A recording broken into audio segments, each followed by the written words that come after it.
There is a city in the Arizona desert called Phoenix. 5 million people living in one of the hottest, driest places anyone has ever built a city, and it survives on water that runs to it through canals. And here is the thing almost none of those 5 million people know. Those canals are not new.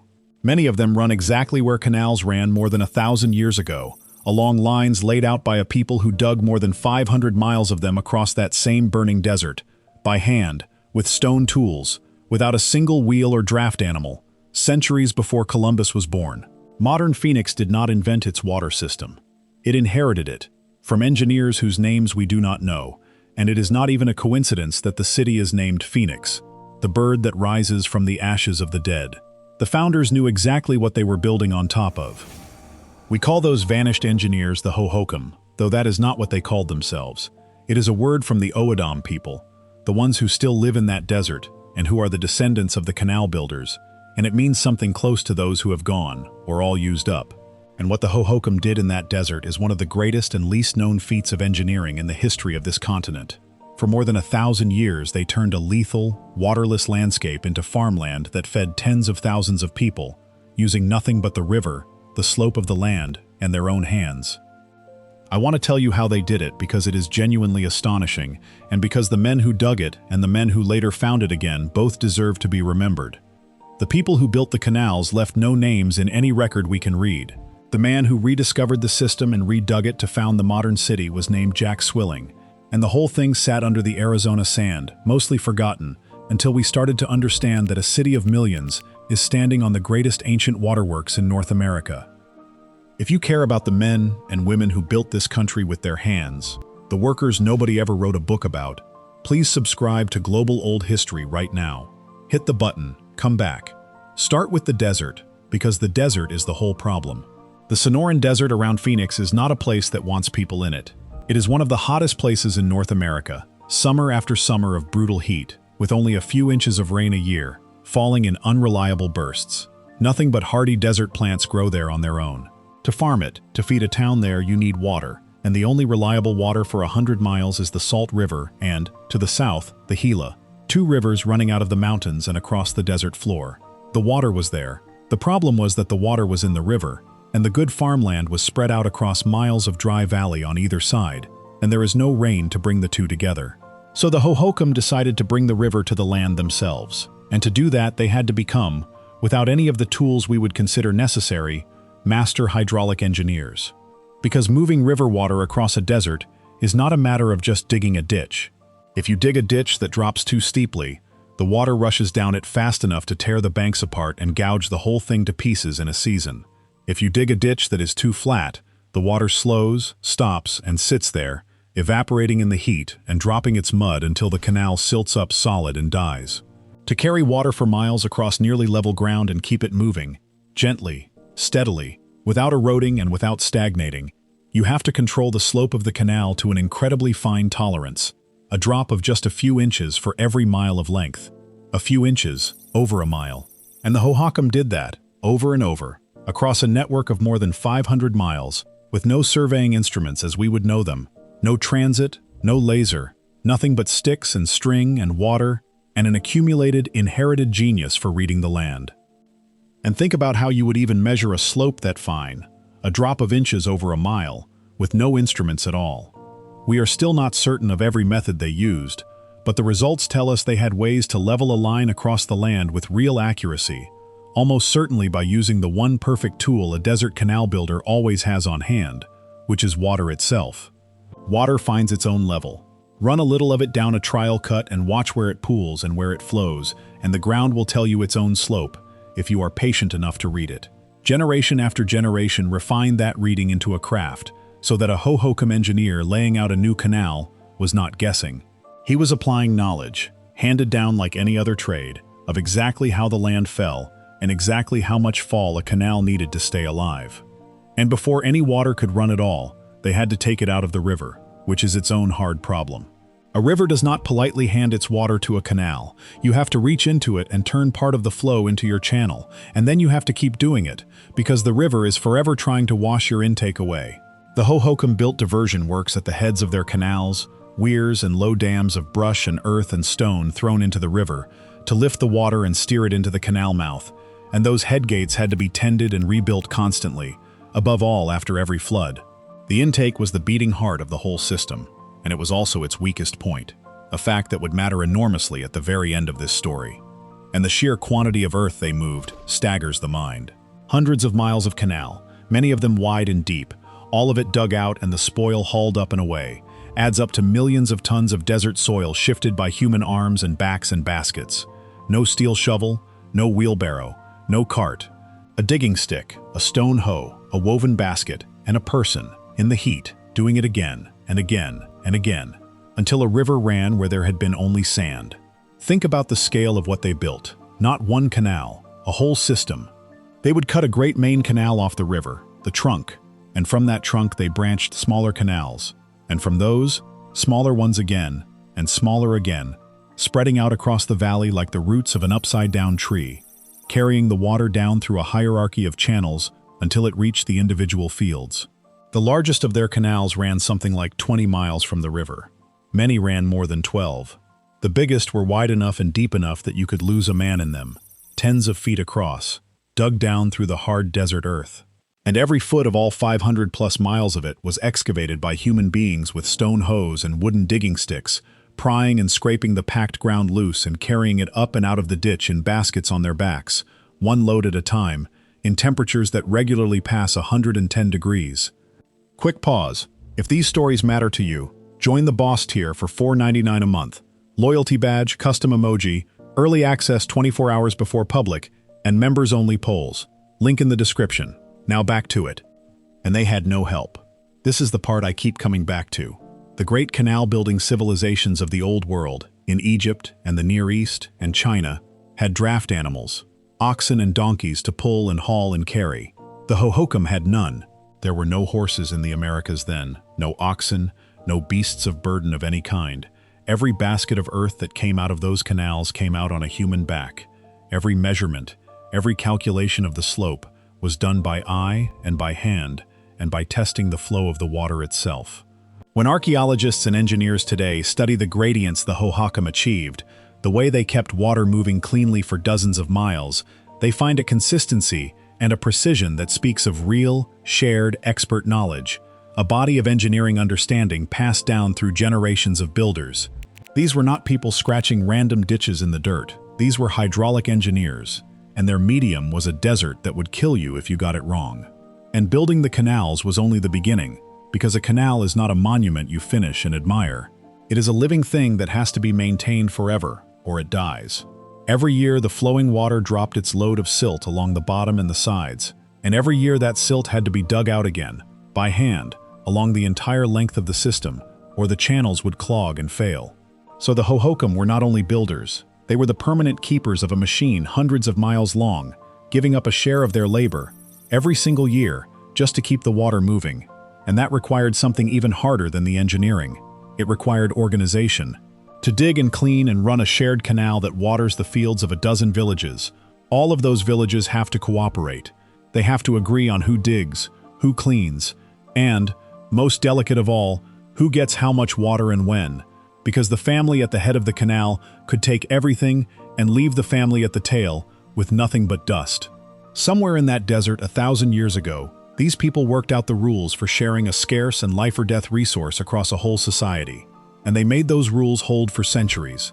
The canals are the visible engineering, the social machine that kept the water fairly shared and the ditches clean, generation after generation, was in its own quiet way just as remarkable. And when they got it right, the desert bloomed. With water running reliably to the fields, the Hohokam grew corn, and beans, and squash, and cotton, and agave, in a place that grows nothing on its own. In the long growing season of that hot valley, with irrigation, they could bring in more than one harvest a year. The cotton they grew, they spun and wove into cloth that was traded far and wide. The agave they roasted in great stone-lined pits, for its food and its fiber. Corn and beans and squash filled their storerooms. A single well-run stretch of canal could feed hundreds of people, and the surplus it threw off was what paid for everything else. The ball courts, the trade, the leisure to make beautiful things, the population that swelled into the tens of thousands. Food is the foundation of every civilization, And in that desert, food meant water, and water meant the canals. Everything the Hohokam ever were rested, in the end, on those ditches and the fine, patient slope of them. The canals turned a wasteland into some of the most productive farmland on the continent, and on the strength of that food, a whole civilization grew up along the water. At its height, the Hohokam world may have held as many as 80,000 people, living in towns and villages strung along the canals, and it lasted, in one form or another, for well over 1,000 years. That is a longer run than most empires ever manage, achieved in one of the hardest environments on Earth, on the back of that canal system. Their towns were real towns with real public architecture. At a great central site now called Snake Town, along the Gila, archaeologists have uncovered the heart of the Hohokam world, and it held things that connect these people to the wider civilizations of ancient America. They built large earthen platform mounds.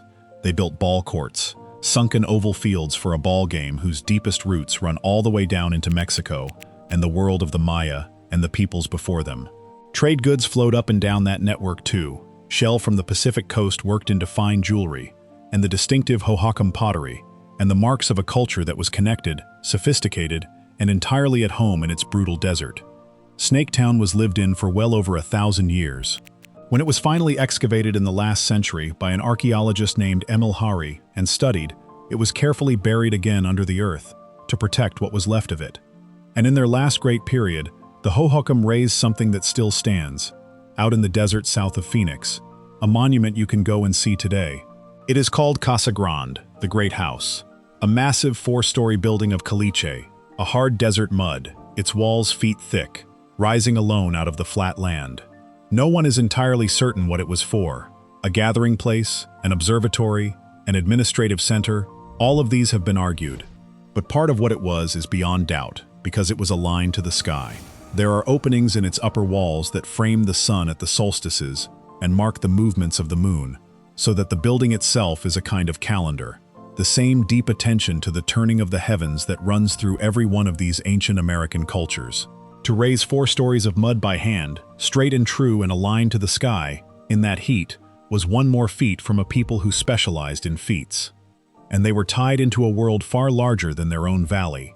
The trade goods archaeologists lift from Hohokam sites tell the story. Seashells from the Gulf of California, carried far inland and then etched, remarkably, with acid into delicate designs, a technique the Hohokam appear to have invented before anyone else in the world. Copper bells and the bright feathers and bones of macaws, carried up from deep in Mexico. The ball courts themselves, those sunken oval fields, are a northern echo of the great ball game of Mesoamerica, of the Maya, and the peoples before them. The Hohokam were not an isolated desert tribe. They were the northern edge of a vast, connected ancient American world, trading and sharing ideas across thousands of miles, and expressing it all in a style entirely their own. Their beautiful red-on-buff pottery, their etched shell, their own ways with the dead, a culture completely and confidently itself. Before I tell you what happened next, do me a favor and subscribe. The algorithm buries old industry stories unless enough people click. One click, come back. So what happened to them? How does a civilization of 80,000 people with 1,000 years of mastery over its desert simply end? And the answer, as far as we can piece it together, is that the very thing that made them, the water, turned on them. The record in the tree rings and the riverbeds tells a story of the climate turning hard against the Hohokam in their last centuries, long stretches of punishing drought that cut the river low and starved the canals. And then, worse, the droughts were broken by the opposite disaster, enormous floods. In the middle of the 1300s, great floods came roaring down the Salt River and tore the riverbed itself deeper, so that the mouths of the canals, the head gates where they took water from the river, were suddenly left high and dry above a river that now ran too low to reach them. Flood after flood ripped away the intake works and gouged out sections of canal that had taken generations to build, and a canal you cannot fill is just a ditch. Hundreds of miles of the greatest irrigation system in North America were rendered useless, not slowly, but in a series of catastrophes the people could not outdig. By about the year 1450, the great towns were emptying, the canals were going dry, and the Hohokam, as a single organized civilization, came to an end. But here is the part the word disappeared always gets wrong. They did not vanish. The people did not evaporate. When the great system broke down and the big towns could no longer be fed, the population broke apart into smaller groups and adapted, moved to where water could still be had, and went on living in that same desert in a different way. Their descendants are the Owodam peoples, the Akimel Owodam, the river people, and the Tohono Owodam, the desert people, who are still there today, in southern Arizona, on the land of their ancestors. They never left. They know exactly whose canals those are. When they call the ancient builders the Hohokam, those who have gone, they are not talking about a lost and mysterious race. They are talking about their own grandmothers' grandmothers, the ones who dug the ditches that a modern American city now depends on. And the Owodam themselves never needed archaeologists to tell them this. In their own oral traditions, carried down the centuries by voice, they hold stories of the ancient canal builders and of the great upheavals that scattered them, of drought and flood and hard change in the deep past. The details of those stories are theirs to tell, not mine. But the fact of them matters here, because it is one more line of evidence, standing alongside the pottery and the bones and the canals, that the thread was never broken. The people who watched the great system fail did not die out. They remembered. They passed the memory down by mouth, and they kept living in that desert in the way the desert would now allow, in smaller groups, on the water that was left. When later Americans arrived and found the ruins and the empty canals, and asked in wonder who could possibly have built such a thing, the answer had been standing in front of them the whole time, in the Owodam villages along the rivers. We were simply not always in the habit of listening. One quick note. I turned the full story into a book, everything the records gave me. If you want it, the link is in the description. Which brings us to the strangest and most fitting twist in the whole story. For hundreds of years after the Hohokam system broke down, the canals lay there in the desert, filling slowly with sand, their great lines softening into low mounds of dirt running across the empty valley, forgotten by nearly everyone but the Owodam who still lived among them. And then, in the 1860s, a rough frontier character named Jack Swilling rode through the Salt River Valley, and he noticed those long, straight mounds of earth, and he was clever enough to understand what he was looking at. He realized that the mounds were the banks of ancient canals, that someone, long ago, had already solved the problem of watering this valley, and that all a modern man had to do was clean out the old ditches, and the water would run again. In 1867, he formed a canal company and put men to work redigging the Hohokam canals, and the water came back to the desert, and crops grew, and a settlement took root beside those revived ancient waterways. And when it came time to name the new town, someone proposed a name that captured exactly what was happening. This was a new city, rising directly on the bones of an old and vanished civilization, built in its footprint, drinking from its canals. So they named it Phoenix, after the mythical bird that is consumed by fire and then rises, reborn, from its own ashes. It is one of the most honest city names in America. Phoenix is, quite literally, a civilization risen from the ashes of the one that came before, using the same water, carried by the same canals, along the same lines those first engineers laid down more than 1,000 years ago.